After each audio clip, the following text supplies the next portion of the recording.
Los Caballeros Templarios fueron una orden militar y religiosa establecida durante las Cruzadas en el siglo XII. Es una de las sociedades secretas más interesantes, con muchos rumores circulando desde su creación. Los Templarios fueron originalmente un grupo de 9 caballeros que vivieron en Jerusalén después de la Primera Cruzada. Su deber principal es proteger a los peregrinos cristianos. Fueron dirigidos por su primer maestro, Hugues de Payens. Comenzaron a ganar poder cuando vivían en habitaciones en la cima del monte del templo con el permiso del rey Cruzado Balduino II en Jerusalén. Uno de los misterios que rodean al grupo en la historia de los Caballeros Templarios es que nadie sabe por qué se llevaron a cabo las excavaciones. ¿Están buscando el Santo Grial largamente buscado, o simplemente están excavando bajo tierra para crear un almacenamiento subterráneo? Cualquiera que sea la razón, naturalmente acumularon una riqueza considerable. El grupo comenzó como una pequeña secta en Jerusalén y se hizo lo suficientemente rico como para expandirse a Europa. Una vez que fueron sancionados oficialmente por la Iglesia, su fama y éxito se dispararon. Fueron apoyados por poderosos miembros de la Iglesia Católica, como Bernardo de Clairvaux, quien escribió las reglas templarias originales. El poder y la influencia de los templarios crecieron a un ritmo aún más rápido. Otro factor que aumentó aún más su influencia fue el decreto Omne Datum Aptem emitido por el Papa Inocencio II. Según este decreto, los caballeros son responsables únicamente ante el Papa. Los templarios podían construir sus propias iglesias sin pagar diezmos, no estaban bajo la jurisdicción del obispo, solo del Papa. Las reglas de orden se inspiran en las reglas benedictinas, especialmente tal como fueron entendidas e implementadas por los cistercienses.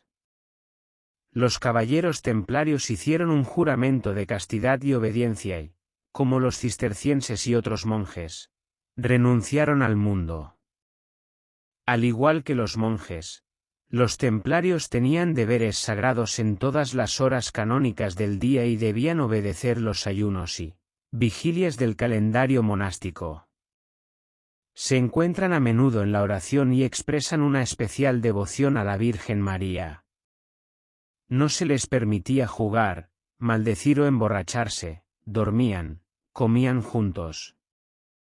Esto condujo a una expansión sin precedentes de los caballeros templarios, aumentando el número de caballeros de los 9 originales a 300. Este número siguió aumentando hasta que el número de caballeros llegó a 20.000. Se convirtieron en los guerreros más legendarios de la historia y lucharon en miles de grandes batallas. La destreza militar de los templarios les permitió recolectar, almacenar y transportar oro de manera segura a Europa y Tierra Santa, y su red de tesoros y su eficiente organización del transporte los convirtió en una tierra atractiva para banqueros, reyes y peregrinos de la Tierra Santa. A mediados del siglo XII se establecieron la constitución de la orden y su estructura básica. Estaba encabezado por un gran maestre, elegido de por vida y sirviendo en Jerusalén. Desde el principio, el gran maestre fue el gobernante supremo de todos los templarios. El dominio templario estaba dividido en provincias, gobernadas por comandantes provinciales, y cada casa individual, llamada preceptoría, estaba encabezada por un preceptor. Se convoca una reunión del capítulo general de todos los miembros de la orden para abordar asuntos importantes que afectan a los templarios. Reuniones similares se llevan a cabo semanalmente a nivel provincial y familiar. Sin embargo, no todos los caballeros tienen el mismo estatus y rango. En la historia de los caballeros templarios, existía una jerarquía interna que ubicaba a los hermanos en diferentes clases, principalmente según su origen familiar y estatus social.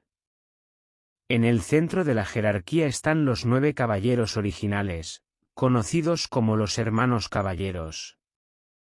Los templarios se dividieron originalmente en dos rangos, caballeros y sargentos. Los hermanos de los caballeros nacieron como aristócratas militares y fueron entrenados en el arte de la guerra.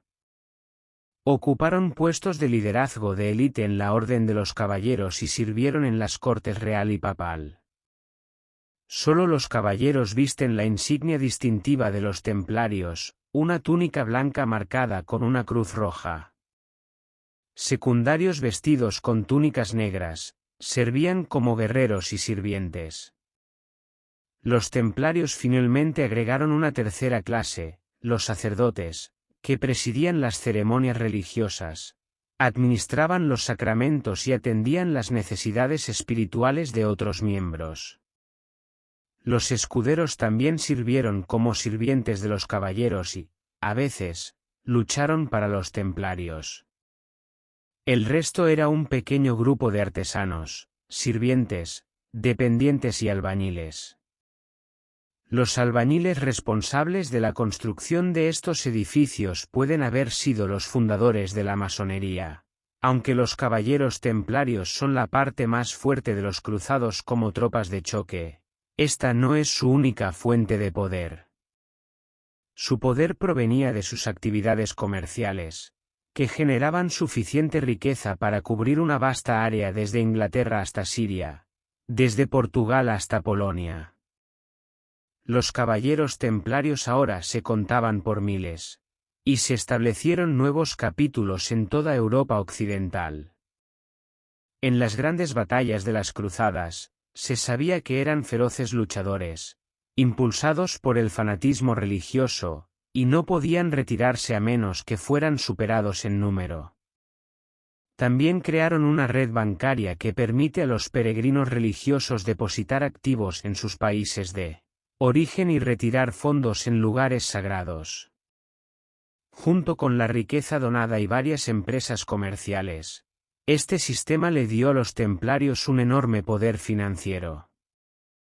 En el apogeo de su influencia, poseían una gran flota de barcos, poseían la isla de Chipre y se convirtieron en los principales acreedores de los monarcas y nobles europeos.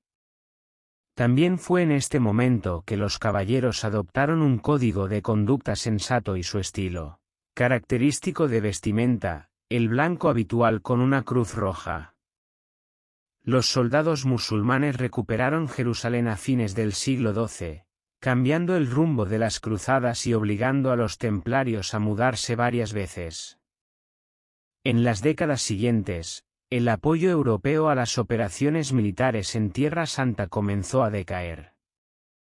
El prestigio de los templarios corrió la misma suerte, libraron una serie de batallas fallidas. Los caballeros perdieron su lugar en el mundo musulmán y establecieron una base de operaciones en París.